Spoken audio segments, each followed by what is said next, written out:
একটু বাহুবলী হওয়ার জন্য আজকে আমি চলে গেলাম জিমে যাওয়া পর্যন্ত আমার জীবনে কোনো কষ্ট নেই। কষ্ট হয় শুধু বন্ধুরা এই ওয়েটগুলো তুলতে। ভাবো যদি এরকমটা হতো, শুধু জিমে যাও আর বাড়ি চলে আসো, ব্যাস তোমার বডি এমনিতেই হয়ে যাবে, তাহলে কত ভালো হতো ভাবো। বেকার বেকার এত ওয়েট তুলতে হতো না। সে যাই হোক, চলো আগে দেখি আমার বাহনের কি খবর। হ্যালো বড়, আমি চলে এসেছি। আরে বস, কোথায় ছিলে এতদিন? দেখো আমার ট্যাঙ্কির উপর একটু ধুলো লেগে গেছে। ভাই, নিজের গায়ে ধুলো লেগে ধুলোয় পুরো ধুলিসাৎ হয়ে যায় কোনো ব্যাপার না, কিন্তু বাইকে ধুলো লাগা একদম চলবে না। যাই হোক বন্ধুরা, চলো আমি এখন আমার এই বাহনটাকে নিয়ে চলে যাব সোজা জিমের দিকে। এত সেজে গুজে জিমে যাচ্ছি, ভেবো না আবার জিমে কোনো মেয়ে ফেয়ে আছে, আর থাকলেও পাত্তা দিত না। বাইরে যা রোদ পড়ে, ভাবছিলাম যে বেরোবো কি করে এই রোদের মধ্যে। যাই হোক, এরপরে সূর্যি মামাকে চ্যালেঞ্জ করে আমি সোজা বেরিয়ে পড়লাম আমার জিমের দিকে। শীতটা পার করে এখনো সূর্যি মামা ঠিকঠাক বসতেও পারেনি, তার ভিতরেই কত গরম লাগিয়ে দিয়েছে। দেখো সকাল 10:30 বাজে, এর মধ্যেই দেখো রাস্তাঘাট প্রায় ফাঁকা,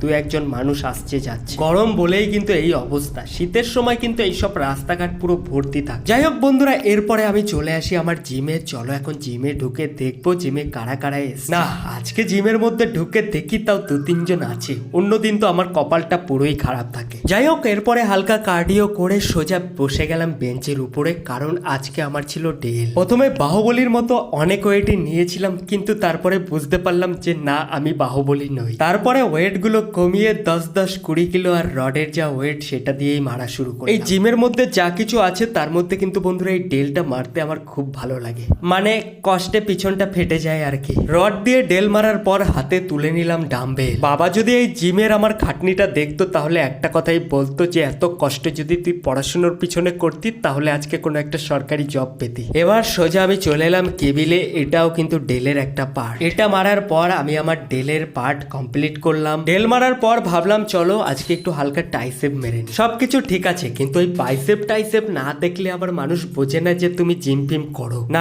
অ্যাকচুয়ালি বন্ধুরা, ওই বাইসেপ টাইসেপ থাকলে তাহলে ওই গেঞ্জিগুলো একটু টাইট ফাইট হয় আর কি। আবার চলে আসি কেবিলেও একটু টাইসেপটা মেরে নি। টাইসেপের কিন্তু ছোট মাসল, তাই কিন্তু করতে বেশ মজাই লাগে। না, আজকে অনেক জিম করলাম। দেখো সবাই জিম করে বেরিয়ে চলে গেছে, তবু আমি একাই রয়েছি জিম। চলো এবার একটু টাইসেপের মাসল গুলো দেখে নাও কতটা ফুলেছে। এই জন্যই আমার টাইসেপ মারতে ভালো লাগে, সবকিছু বাইরে থেকেই দেখা যায়। না, অনেকক্ষণ জিম করেছি। দেখো জিম পুরো অলরেডি ফাঁকা হয়ে গেছে। এখন আমরাও চলে যাব বাড়ির দিকে। ভাই, কিন্তু বাইরের রোদের দিকে তাকালে আর এখান থেকে বাড়ি যেতে ইচ্ছে করে না, কিন্তু কি আর করবো বন্ধুরা, বাড়ি যখন যেতেই হবে চলো একটু তাড়াতাড়ি বেরোই। বেশি দেরি হলে আবার বেশি গরম পড়ে যাবে। আর এইদিকে দেখো আমার বাহনটার রোদের ভিতরে আমার জন্য ওয়েট করছে। সত্যি বন্ধুরা, গরমের সময় দুর্গাপুরে যে এতটা গরম থাকে কি আর বলবো। সাইডে বালি ফালি রয়েছে, প্লাস হচ্ছে দুর্গাপুরে কলকারখানা একটু বেশি, তোমরা সকলেই জানো। আর সেই জন্যই মনে হয় দুর্গাপুরে গরমটাও একটু বেশি রয়েছে। যাই হোক, তোমরা কে কোথায় থাকো সেটা আমাকে কমেন্টে জানাও, আর কাদের ওখানে কেমন গরম পড়েছে সেটাও আমাকে কমেন্টে জানাও। চলো বন্ধুরা, টাটা, দেখা হচ্ছে পরের ভিডিওতে।